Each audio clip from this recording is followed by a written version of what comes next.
And welcome to everyone who has joined us for this webinar. My name is Roel Seibing, Senior Trainer for ATLAS.ti with my colleagues Karen Olson and Eric Lee at University of British Columbia. And we want to welcome you to this webinar from the International Qualitative Research Network. We have a good presentation today. To introduce our presenter, I'm going to hand it off to my colleague, Karen. Thank you very much. I would like to welcome you to this session as well, and I would like to introduce my colleague, Dr. Eric Lee, an Associate Professor in the Faculty of Management, and I am Karen Olson in the School of Nursing. We are based at the International Qualitative Research Network at the University of British Columbia Okanagan campus.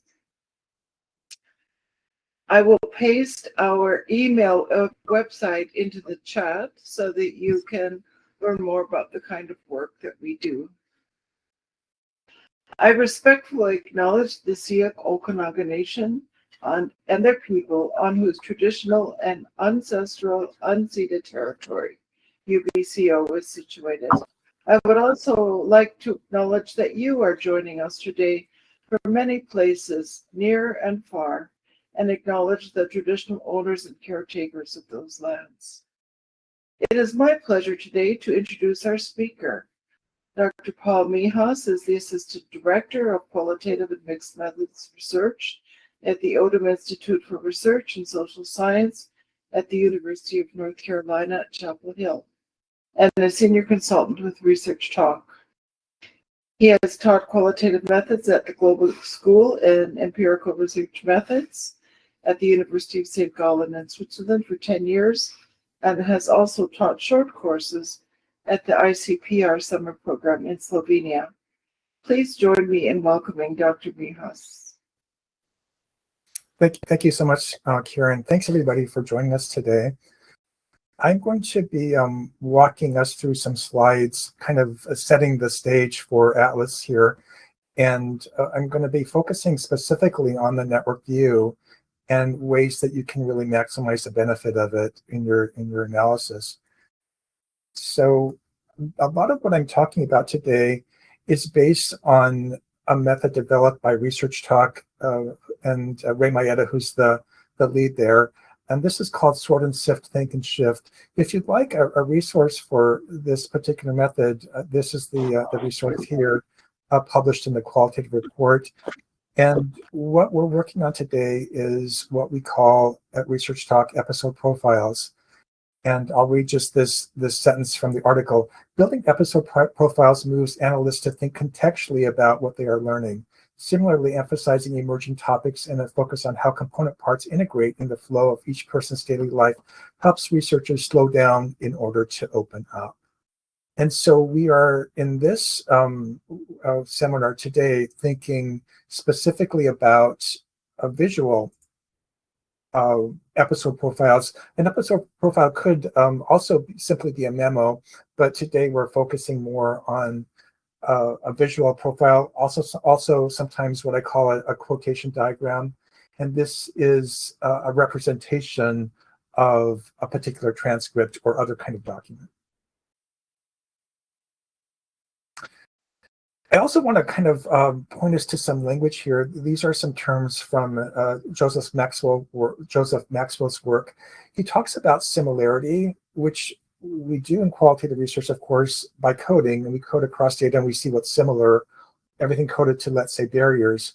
But what we're focusing on today is mostly contiguity, and that's looking within a transcript to look at a more holistic view, a more contiguous view of that particular transcript. So in Research Talk and Sort and Sift, we call that vertical analysis. So we're doing vertical analysis, which will eventually lead to horizontal analysis looking across data. But I think oftentimes people forget this option of contiguity. So this is a way to look at intratextual meaning, how quotations maybe echo each other or perhaps contrast or contradict each other. So this is kind of the framework for today's webinar. One of the benefits, I think, of thinking visually about quotations is that when you are tasked with creating a diagram of quotations, it breaks the artificial linearity of the interview guide that you might have been using. Oftentimes with semi-structured and structured interviews, we are creating a sequence as researchers, but when you look at the responses have kind of their own logic and their own flow. And what we can do with episode profiles in the Atlas Network view is capture the participants' own logic and their own flow separate from our sequence of the interview guide. And this is a way to get deeper into the lived experience of participants and to see how they're framing their lived experience and their reality.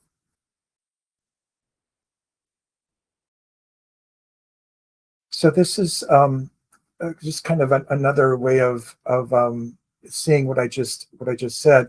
On the left here, we have the sequence of interview guide, but in a quotation diagram or an episode profile, we're taking this apart and kind of rethinking it in terms of the participants' takeaways. And we might have various kinds of structures, visual structures that we're using in our episode profile to depict the participant's experience. And it could be, for example, a triangle as we have here on the screen, or there might be a central quotation, sort of like the sun in a solar system. So there are a lot of options visually here that we can work with. This is an example of data from Atlas. This is kind of a PDF or a graphical file from Atlas showing an example of a network view. And in this example, what we're seeing is quotations on the right-hand side that kind of show a staircase. And what we wanted to do here is show how this person's primary claim in her interview is that she's discovering that she's more of a survivor and doesn't feel solely as a victim anymore. She experienced a lot of trauma in her life. And three things kind of led to this sort of new identity. Was her long-term friendships, her intimacy with her family, especially her children. We actually sat down with this participant, and she's the one who called this her staircase, so we made it look like a staircase. And another function of the diagram is that it allows you to do some member checking in a way that might resonate more with participants than simply returning to them with a bunch of text that you have written. But this is a way for them to kind of immediately give you a reaction to how you have kind of visualized their interview or the focus group.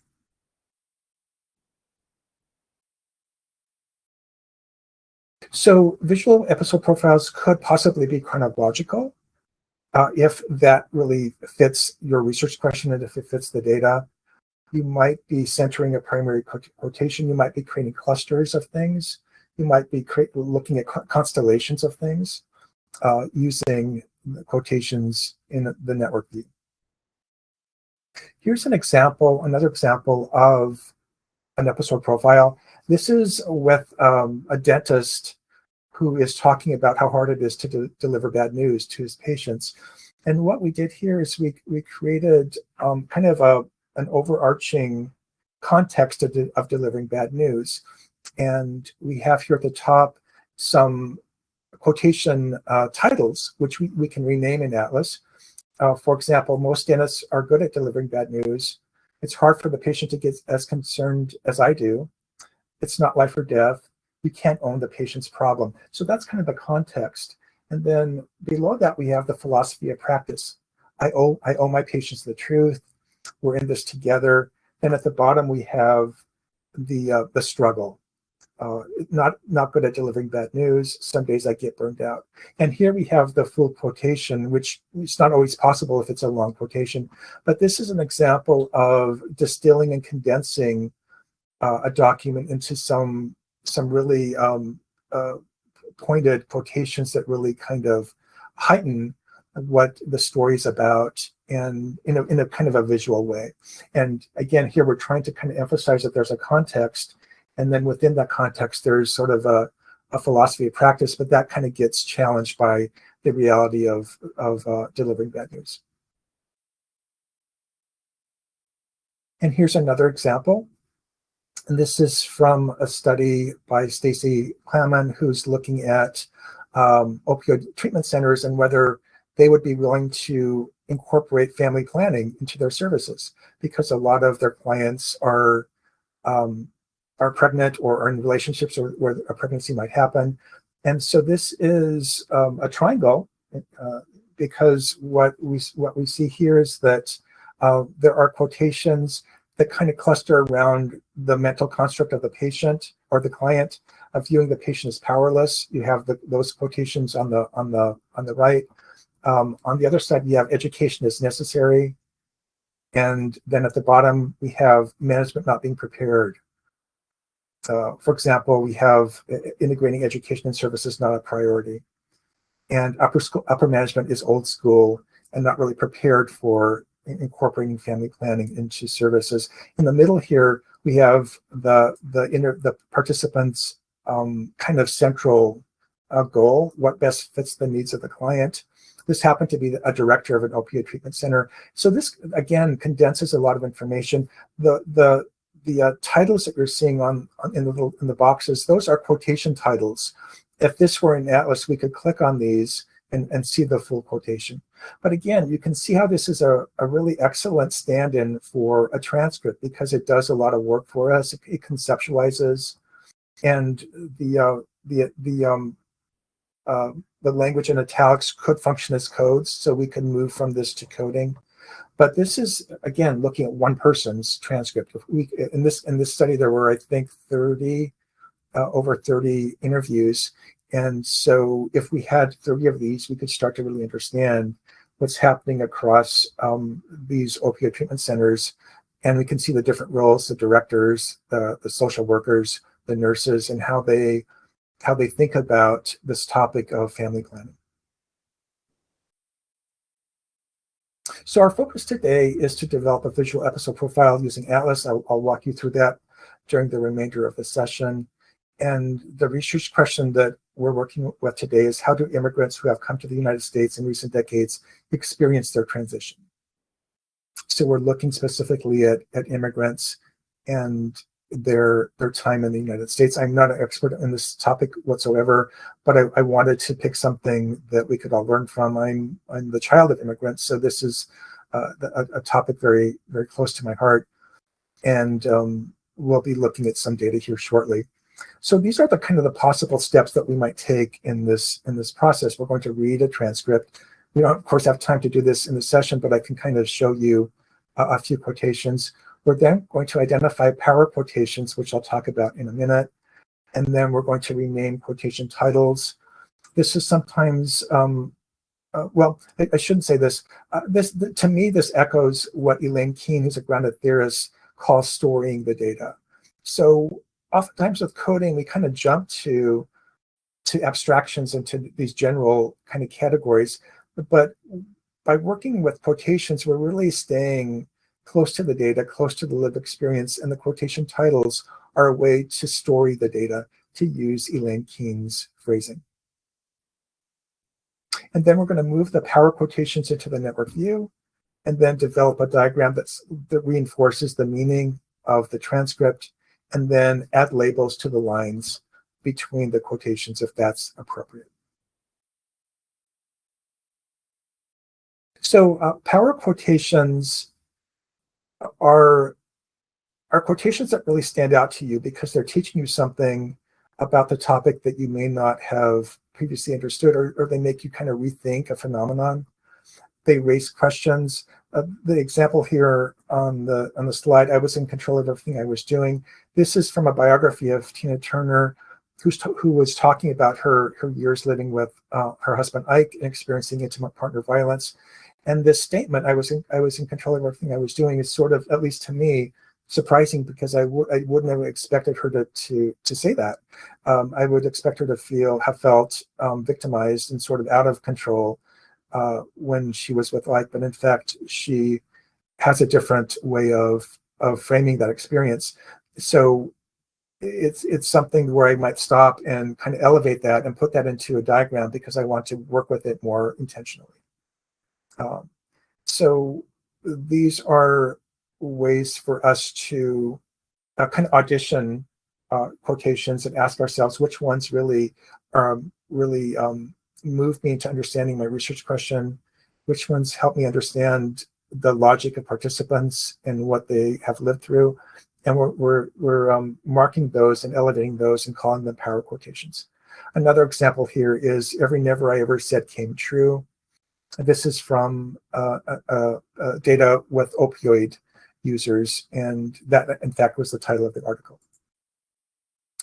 So this is an example of what I would consider a power quotation. This is from data from the Archive of Immigrant Voices, which is a public data set. You can always go to this data set if you wanted to look at the interviews we'll be looking at today. But I'll just read a few lines from this quotation. American culture is almost like a culture that is not a culture. You see what I mean? Even though that's like deriving from the economic drive, the capitalism and all that kind of stuff. But then they became culture. For me, culture was something else. It comes from your tribal designation. We're all of that. That was culture for me. And so this to me is a very kind of complex quotation because there's a lot happening, and this person's trying to kind of articulate how American culture doesn't seem like culture based on his background in Cameroon. And so what we would do next is give this a title, and you can do this in Atlas, and the title that I might suggest here is American Culture is Almost Not a Culture. And I might use that as the title that I would work with in a diagram. And here's just another quick example. This is talking about having to learn language quickly when you're an immigrant. And the title here that I'm suggesting is There's No Time to Pace Yourself. There are some things that that you might consider in renaming titles. This is, I think, the last slide that I'll share with you before going to Atlas. But you might consider a mini story. The example here is I moved in with friend after apartment fire. So that's kind of giving you the mini story of the quotation. That wouldn't work at all as a code. It's way too specific, but it's at a nice level of nuance for a quotation title. You might capture process, living a day at a time. Would be an example. A process kind of suggests a gerund, an ing word. If you're doing grounded theory, the quotation titles are a great way for you to capture process and keep track of all the processes and behaviors and actions that you're seeing in the data. You might be acknowledging moieties or things that are kind of in opposition, like surviving versus living, which is something I see in the immigrant data. Values, hard work pays off. And finally, you might just use the actual language of participants, like American culture is not a culture, or here, it's just me on this side of the world, is an example of kind of just elevating somebody's language, and that becomes the quotation title. So if you have questions about these slides, we'll have time at the end for us to talk about that. But for now, I'm going to kind of shift to Atlas and get into the mechanics here. And again, we don't have a lot of time to get into the content here. I'm going to focus mostly on mechanics. So I have 3 interviews here that I have imported into a project, and I've started to mark these. But this is kind of the process of reading and taking inventory of the data and making sense of it. I'm going to go to some specific quotations that I identified earlier. Here's one. It's just me on this side of the world. And this is where the interviewer is asking him, you mentioned a sister and a brother. And then he says, the participant says they're all in Cameroon. And it's just me on this side of the world. I think that really kind of captures this feeling of isolation that this person is experiencing. So I'm going to go ahead and do a right click and make this a free quotation. A free quotation is a quotation that has not yet been coded. And notice what I'm going to do next. I'm going to do a right click here and go to rename. And I'm going to go ahead and call this just me on this side of the world. And that's going to be the title that I will see in my diagram when I go to that step. I'm just going to pick a few more of these just to kind of reinforce this process. Here, this person's being asked about country of origin, and he says, my favorite thing about Cameroon is the diversity, so many different tribes and dialects. I'm very proud of my culture, and I love that. I love the part, and it comes with all these traditional dance, food, and all that stuff. And so this is a little bit about just loving the culture of origin. So I'm going to make this into a free quotation, and I'm going to go to the rename. Love the diversity of Cameroon. Might be kind of a reasonable title there. I'll just do a few more of these before moving into the diagram itself. Let me go to this one here. So here he's being asked about the culture shock in coming to the US, and the participant says, for me, number one, I thought everybody would have education as a priority. I thought everybody was in the education system would be like awesome, so there would be no issue, because we didn't have any resources back in Cameroon. So here he's talking about just being shocked by the fact that education is not as big a priority here for a lot of people as it is for his friends and family back home. So again, I'm going to do a free quotation and rename. And sometimes making a title is hard, and you can always go back and revise. But here I might say,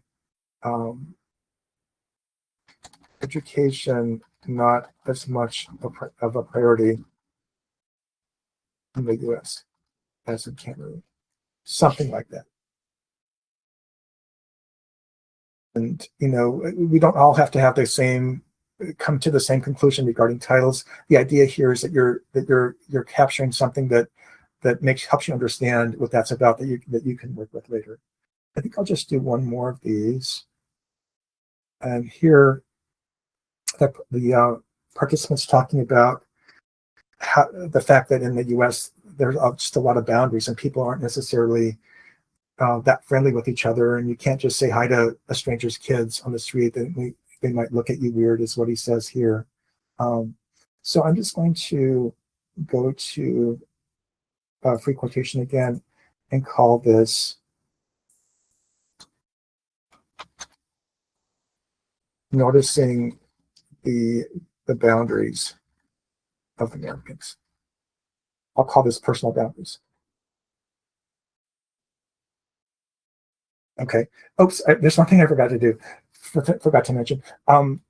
When I'm renaming quotations just to make sense of them, that's all great. But I might also put an asterisk in front of the ones that I would consider a power quotation or a pulse quotations, the ones that I really want to elevate.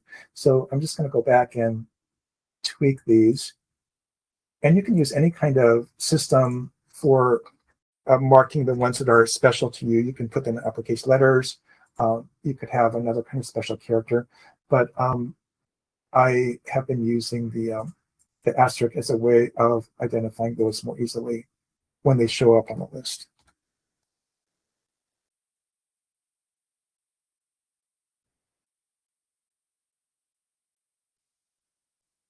All right, so I think this is the last one that we did here in this session.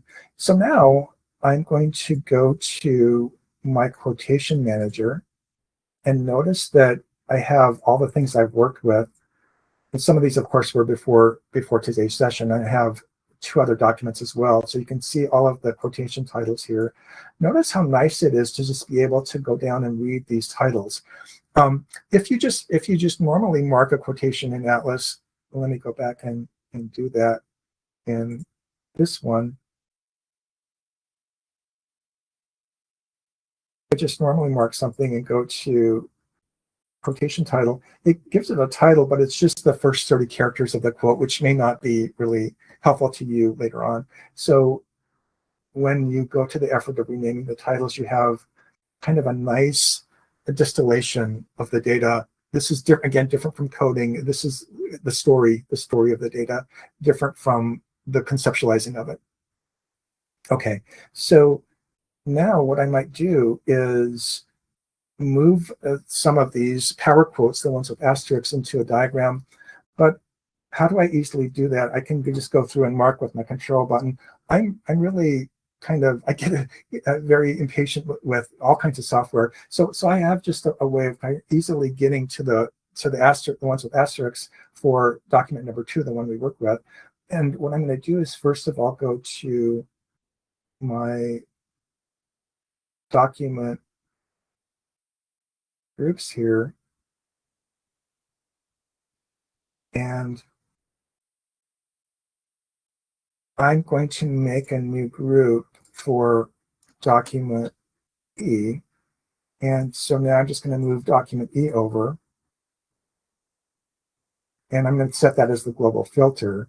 So when I go back to my quotation manager, I'm only seeing document 2. And if I click on name, all the ones with asterisks are right consecutively listed on the screen. So I can just very easily grab all of these and move them into a diagram. So what I've done is made it easy for me to identify the power quotations for just one transcript in the steps that I just took. So what I'm going to do next is go into the network view, and I'm going to make a new diagram called E diagram, or I'll call this episode profile. E is just the label I have for that participant. Okay, and so now I'm going to go to my quotation manager. I'm going to go here to this little arrow and go to new tab group left. If you've never done this before, it's one great feature of Atlas is it lets you kind of split your screen into 2 or 3 subscreens. If you have a really big monitor, it's a really fantastic way of kind of looking at several things at once, two documents, or a network view and codes, or any number of things. So in this case, I'm going to just grab all of the power quotes, the ones with the asterisk symbol, and I'm going to move them into my diagram. Oops, I think I might be in the wrong place in my diagram. Okay, let me go back to that.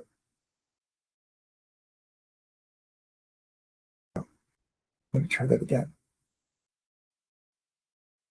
Okay, here we go. So now I have all of these in the diagram. I'm going to go ahead and close my quotation manager, and I'm also going to turn off my filters, and I'm going to go to layout circular. So this is now giving me all of my power quotations on the screen in a brand new diagram.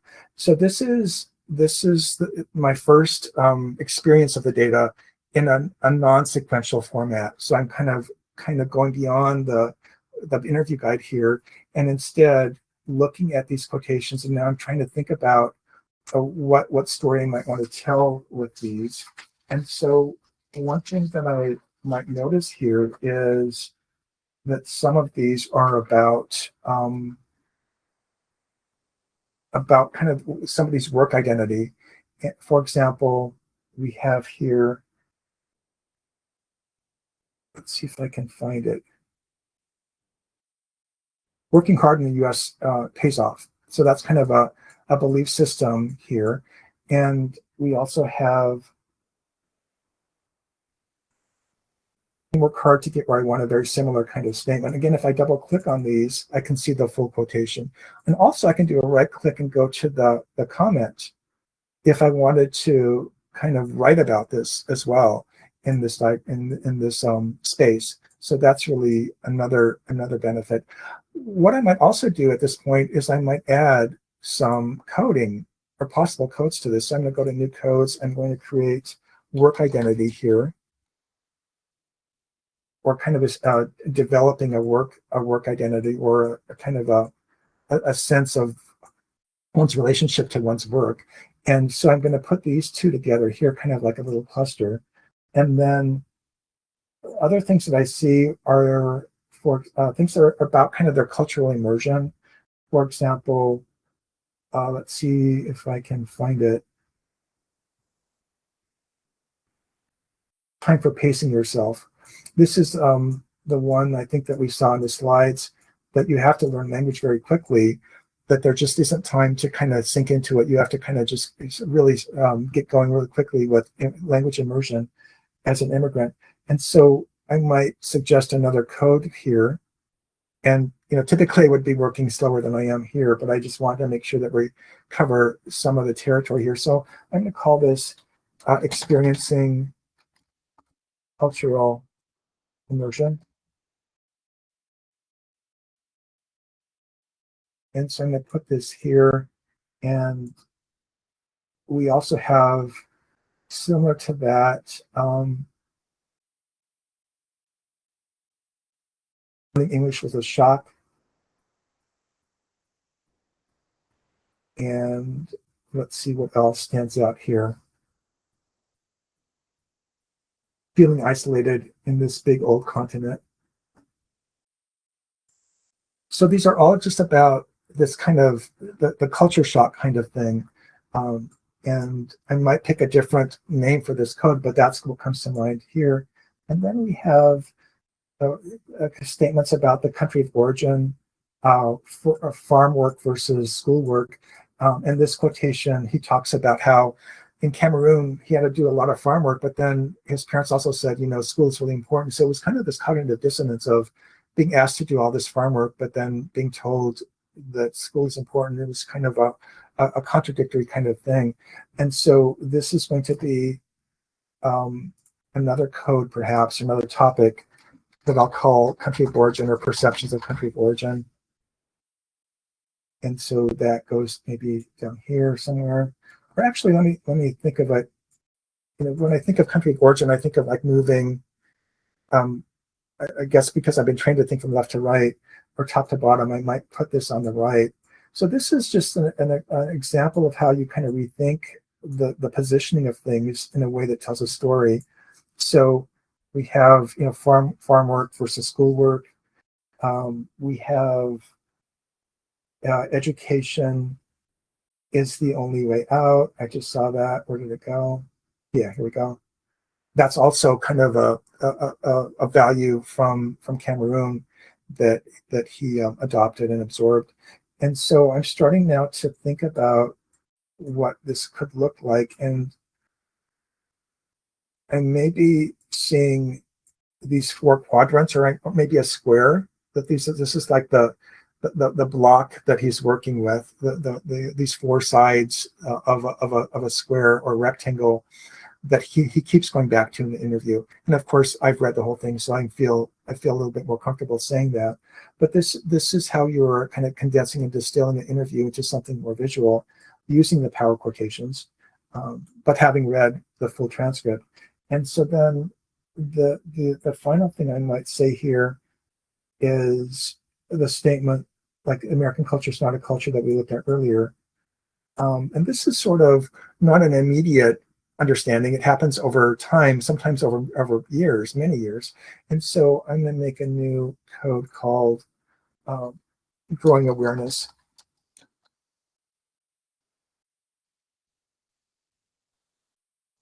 Of world I inhabit. And that becomes another cluster of things. So I might continue moving this direction to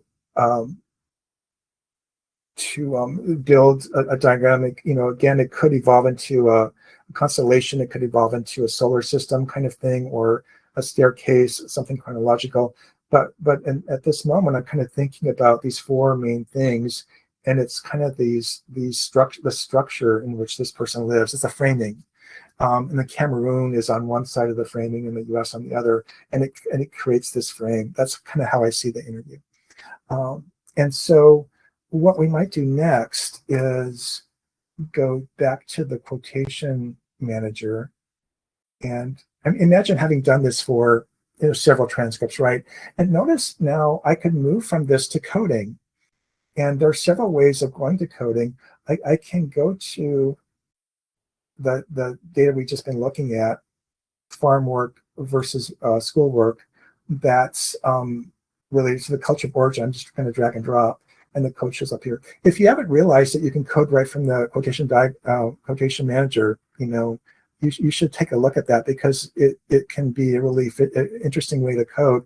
And in this case, because I've named my quotations, I can also look at the full quote at the bottom of the screen. I can do coding in a different way from actually just living in 500 pages of data and just like swimming in the ocean, which can be really, really kind of daunting. But here, I'm going to code this as country of origin, but also as work. And so it might have a couple codes. And then we have things like, favorite food. This is from country of origin. And we have some other power quotations, like learning English was a shock. And so that's going to be the cultural immersion code. If I go back to my quotation diagram, I could also do the coding right from here. So I can take quotations. This is about issues of being really sensitized to race and then having a racialized identity in a way that wasn't the case in Cameroon. I'm just going to highlight these quotations and code them right from the diagram as growing awareness of world I inhabit. So that's another way to accomplish coding. This is right from the diagram itself. So there are a lot of ways to move from the episode profile into coding, which you can then start to look across data. So these are just some ideas about working with data in this way. I am kind of looking at my notes here about other things I wanted to mention here. Yes, so this is the next thing. You could add hyperlinks to this, right? Because you can start to think about specific ways in which quotations mirror each other or contrast, or in some ways maybe contradict each other. And so I might, in this case, look at how working hard in the US pays off. Let's see, where was that? And how this kind of echoes what he learned in Cameroon about the importance of schoolwork. And so I'm just going to link these two and say that these two in some way are related. I'm not sure what to call that relationship, but there is a kind of echoing of, having learned about the importance of schoolwork and having been asked to do a lot of farm work. So these sort of, I'm going to make a new relationship here called echoes, just to kind of show that you can modify this. And I'm going to make this symmetric. And so now we have a specific hyperlink there, which just adds a little bit more specificity to the diagram.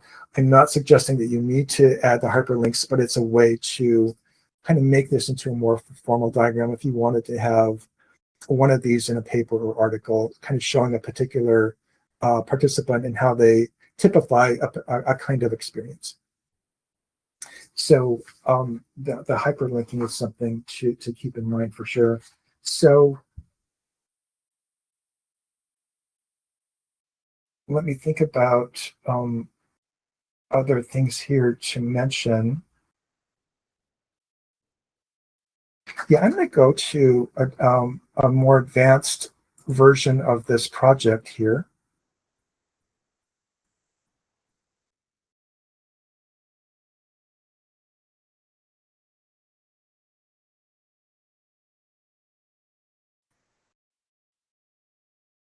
So in this version, you can see all the codes that I have, and I'm going to go to the specific networks to show you how they differ. So this is the one that we were just looking at. This is kind of a more finished version of it. There should be a code here, the work identity. Let me take that and move that over, creating a work identity. Here we go. And so these are kind of the four sides of the triangle for person E. And let's compare that to somebody else. Let's go to A. And this is a more kind of chronological depiction, another option for a lot of the immigrant narratives. So we have perceptions of the country of origin, and then expectations of the US, growing awareness of the world I inhabit, and changes over time. For example, here, we're finding that this participant who has now some family members in the US, but isn't spending that much time with them and doesn't feel as close to his family as he did back in Cameroon. So that's interesting. But then we also have this statement, I feel like I'm the same person, America didn't change me.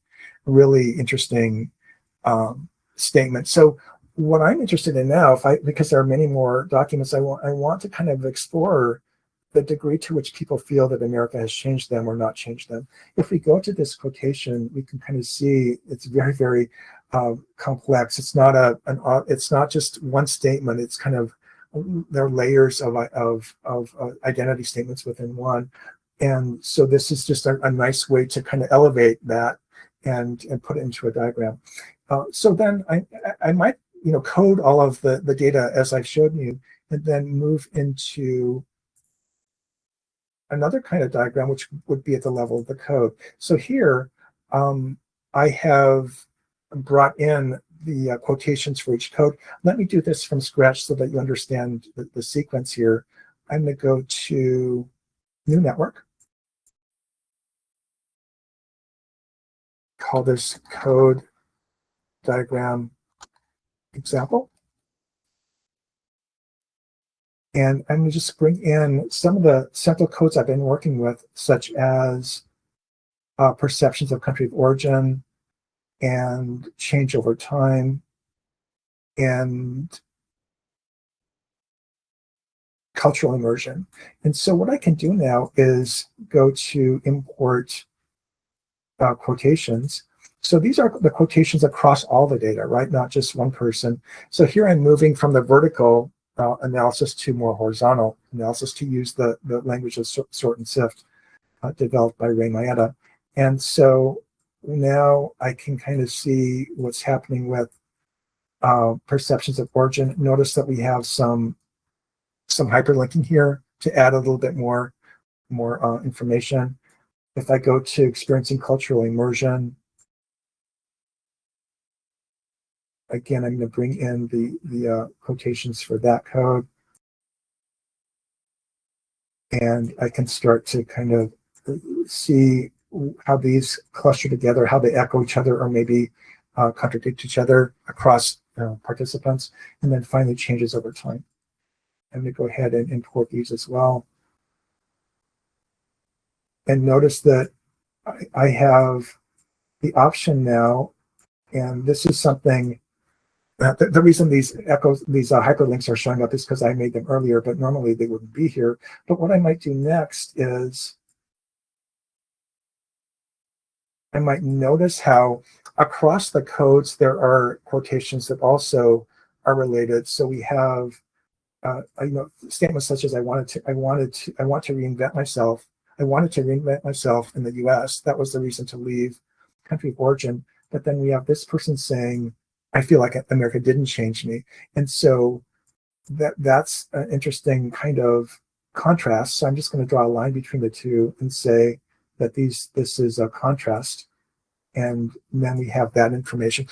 If you do too much of this, of course, it gets to be too messy, but you can pick and choose certain quotations you really want to focus on and show how there are differences in the immigrant experience, and some people feel very much transformed, other people who feel very much like they're the same person, and some people might feel very much at home in the US. We have people saying things like that they feel very very comfortable in living in DC, that it's multicultural, and they have a lot of friends, and other people kind of still resisting the US after being here for many years.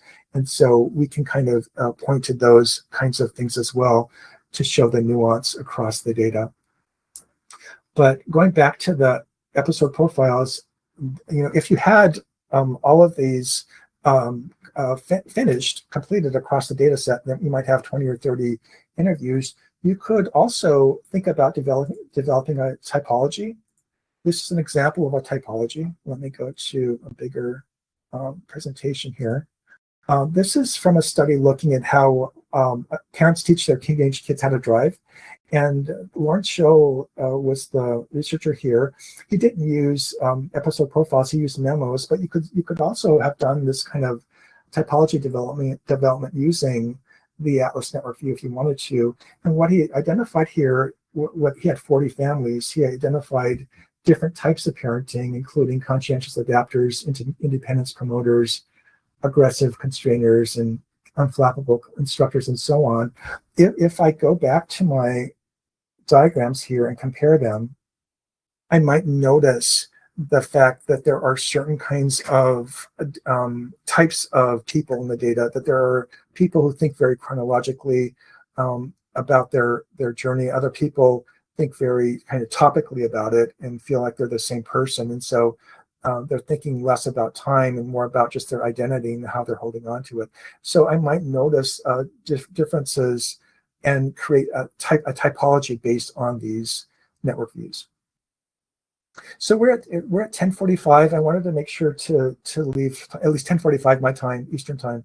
I wanted to make sure that we leave time for questions. So I think we can open it up for some Q&A now. Right, well, thank you very much, Paul. Pretty insightful use of the network tool. If I can ask you to turn off your screen share, take as we're taking questions, and I'm going to invite everybody. If you have any questions, please add them in the Q&A button at the bottom.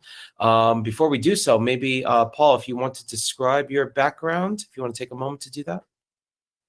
Sure. So I spent a number of years in academic publishing, so I read a ton of sociology articles and manuscripts, and so that got me interested more in data collection. And then I kind of gradually moved into supporting software, qualitative software at UNC, and then I moved from that into methods work. So I kind of gradually moved into getting deeper into content and analysis. All right, excellent. So if you're so yeah, thank you for that. So what we're going to do is we'll take questions in the Q&A, and we'll so please feel free to add them. But we'll start discussing. Perhaps Karen or Eric have questions for our presenter. I believe that we do have one from Matthew in the Q&A for that. And how do you move from creating individual interview master codes to aggregate the master codes that you are coding for several interviews? So that's the questions from yes. Great question. Yeah, so what might happen is that there might be certain codes that only show up in one transcript, right? And so then what happens is that you have to ask yourself, is that code worth keeping in the project, or is it possible that I might merge a couple of codes together into something, a blended idea? And the final example that I showed you did just that. And initially I had a code for career, I forget what it's called, stages of career development. And then I had work identity, but I basically just combined career development and work identity because I didn't see the need for that distinction. Yeah, so you do have to kind of think about the different codes that have emerged in the different diagrams and ask yourself whether some of them can be merged or whether some of them need to sort of stay in there, as they are. And then there is a Karen, you're muted. If you can turn on your microphone. So I'm not seeing any other. Oh, wait a minute. Here we go. There is, yes. Mm-hmm. Yeah, I don't see any other questions, but I have one of my own. I'm not actually, as familiar as I would like. Sorry. Let's actually how about this? Matthew has an follow-up. It says related, and then we'll get to Karen's question, if that's okay. Yeah. All right. Matthew does say, how do you move from individual interview level to the aggregate interview level? It's related to the previous question. I'm not sure if I understand the question fully. So moving from the individual interview is really sort of, when I have the episode profile, I'm getting sort of the texture of that story. But when I look across the diagrams, I'm seeing some echoing of ideas, and then I start to conceptualize what is similar and create bridges across, right? And so those bridges might be things like identity formation, things that are a little bit more abstract, right? So somebody might be talking about just their housing experience, and one person was homeless for a year, but then I move from those specific stories to conceptualizing more abstractly and talking about things such as what it means to have a home, and what the security of having a home versus always being kind of on the move. All right.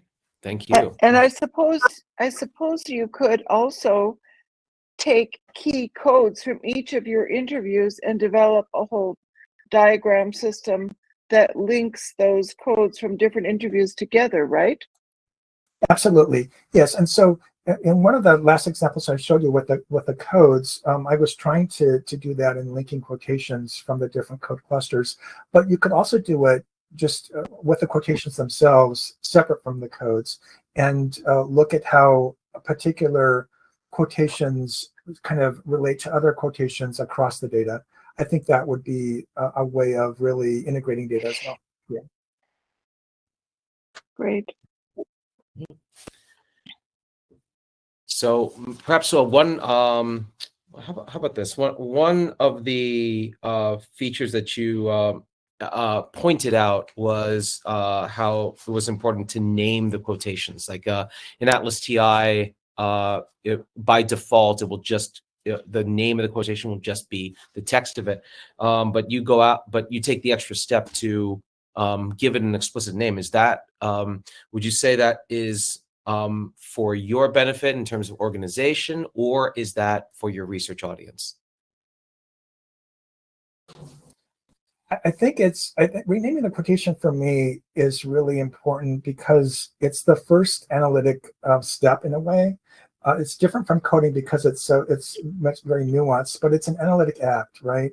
And it's kind of moving me from this paragraph, let's say, into something more distilled. And so that kind of those muscles, distillation muscles, need to be worked. And that's the first time when I notice that I'm kind of making a decision about what does this mean. Even if it's at the story level, it's something that's for my benefit, and ultimately could be for the audience as well. If I publish a diagram, it could also be for the audience as well. Right. I think that's. And, oh, sorry, Karen, go ahead. yes, I was just thinking that for those of us who do grounded theory, those labels are a great place to begin to identify the concepts that are embedded in the description, which can then be used to build a basic social process of some kind. Mm-hmm. My second question, though, that I'm thinking about is, what do you think is the best way to add in memos? You know, sometimes when you're coding, you think, I want to remember the reason why I did this. And so you create these labels, you create diagrams. Is there a way to attach a memo to that label so that you don't forget why you did it? Yes, you can attach memos and comments to a lot of the objects in Atlas. So it's a way, for example, when I created the echoes relationship, I could add a comment to that and kind of define what I mean by echo, because it's not a term everybody uses, but I like to use it as a way to kind of show that there's this resonance across two different quotations. So yes, the comments would be useful for a note about a particular object, like a link or a code, and then a memo would be something that would be a growing note. If I'm intending to kind of build upon something, I would use the memo instead. Thank you. I think just a comment for me, and it goes back to my original to my first question, which you addressed sufficiently.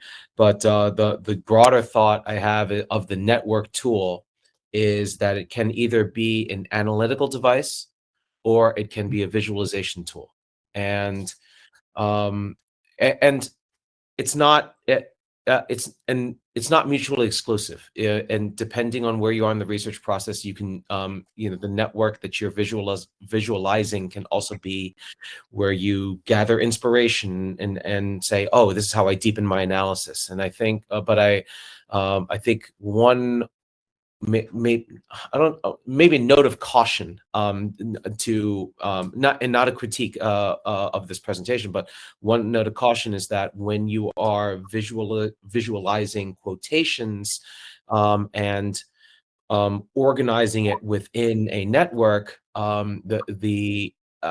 if it is strictly a visual tool, then that's useful.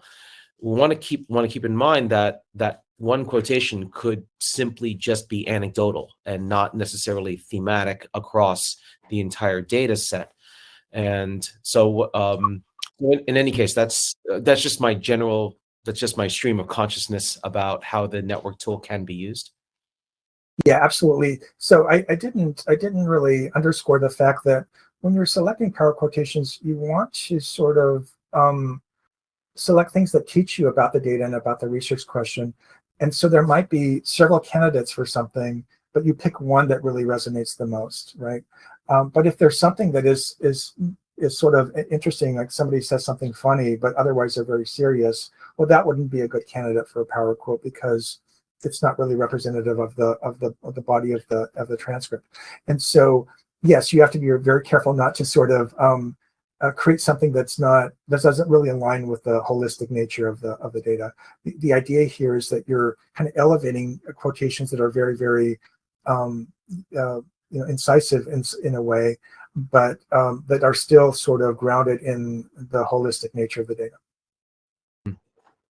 It's because of that, is it still does that still mean that the setup of codes in our data is still our, I don't want to say our primary indicator of what is holistic in the data set? Yeah, so I think the codes are a great vehicle for accessing and diving into similarity, what's similar across data.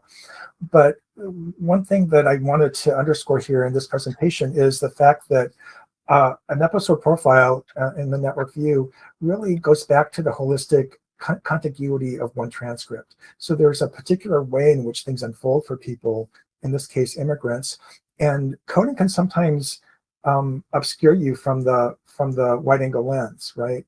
It can kind of take you away from I have a landscape here behind me, so I can point to the beach here. I was just talking to somebody last week about a field of peonies she saw along the road, and she said she had never seen peonies in the wild before. They were always in vases, and different colors of peonies. But now she saw this whole field, and it was a totally different experience for her because it was this contiguous array of peonies on the road, and so that there's a different kind of coherence in that landscape than there is in flowers and vases. That we need to have both of those, right, to understand what does it mean to be a peony, or what does it mean to perceive peonies. Pretty good comparison, I think. Sounds good. So we're getting close to the end of the hour, and I want to respect everyone's time. I want to thank Paul for putting in a wonderful effort for this presentation and this wonderful discussion that we had today for qualitative research, and particularly in the use of ATLAS.ti to analyze qualitative data. This is a continuing series of webinars produced by and organized by the International Qualitative Research Network. A quick programming note that on June 11th, Canada time, that's June 12th in Asia and Oceania, we have our next IQRN webinar in our series, presented by Dr. Karen Olson, who is in attendance right now, Building Rigor to Enhance Reliability and Validity in Qualitative Research. So pretty good topic on the theory of qualitative research. So if you are interested, we have provided a link to the information page, and you can go to the ATLAS.ti website, our training section, or to the IQRN website. Those links were provided in the chat. As with all of our webinars, registration is free, and please feel free to join us next month. And that is the time that we have today. I want to thank Paul Mijas and thank Karen Olson and Eric Lee for joining in this discussion today. My name is Raul Seibing, Senior Trainer for ATLAS.ti, and thank you very much for joining, and take care. Thanks, everyone. Thanks for being here.